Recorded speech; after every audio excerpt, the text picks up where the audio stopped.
திருச்சி அரசியல்ல இப்போ ஒரே பேச்சுதான். திருவெரும்பூர் எம்எல்ஏ நவல்பட்டு விஜி, மாவட்ட செயலாளர் அருள் விஜய் மற்றும் சபரி ஆகியோரை ரொம்ப மோசமா பேசி கொலை மிரட்டல் விடுற ஆடியோ லீக் ஆகியிருக்கு. தளபதி பிறந்தநாள் நெருங்குறதால அவங்க அமைதியா இருந்தாலும் இந்த விவகாரம் திருச்சி டிவிகேல பெரிய அதிர்வுகளை ஏற்படுத்தியிருக்கு.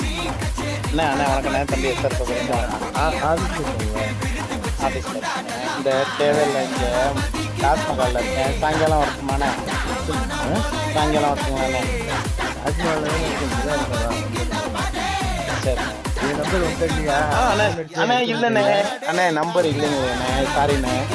ஆமாண்ணே அண்ணே, நிறைய நாள் பேசியிருக்கோம். நீங்க தான் நான் சொல்றேன் கேள்றேன். பாதா ரொம்ப நல்லா பேசினா உனக்கு பாதாட்டு அண்ணே, பாதாட்டி உனக்கு சால்வு போடலாம். அதான் வா, இங்க ஆபீஸ்ல இருக்கேன், வா உனக்கு சால்வு போடணும். அதுக்காக தான் கூப்பிடுறேன். அண்ணே ஏன்னா சால்வ போட்டுக்கிட்டு வீட்டுக்கு வந்தேன். அண்ணே வீட்டுக்கு வந்ததுக்கு வேணாங்கிறீங்க, அப்புறம் ஏன்னா? ஏய் வாடா, வாயில வேற புண்டாமன வாடா, இங்க புண்டாமன வாடா. அண்ணா என்னென்ன கெட்ட வார்த்தை பேசுங்க, நீங்க கெட்ட வார்த்தை பேசாதீங்க. போலீஸ் வந்து தலைவர் அண்ணா விஜய் அண்ணன்ட்ட கம்ப்ளைண்ட் பண்ணுவேன். நீ மரியாதையா பேசுற, நீ வந்து கெட்ட வார்த்தை பேசுறதுக்கு நீ எம்எல்ஏவா இருக்கலாம். விஜய் அண்ணனுக்காக தான் ஓட்டு போட்டாங்க.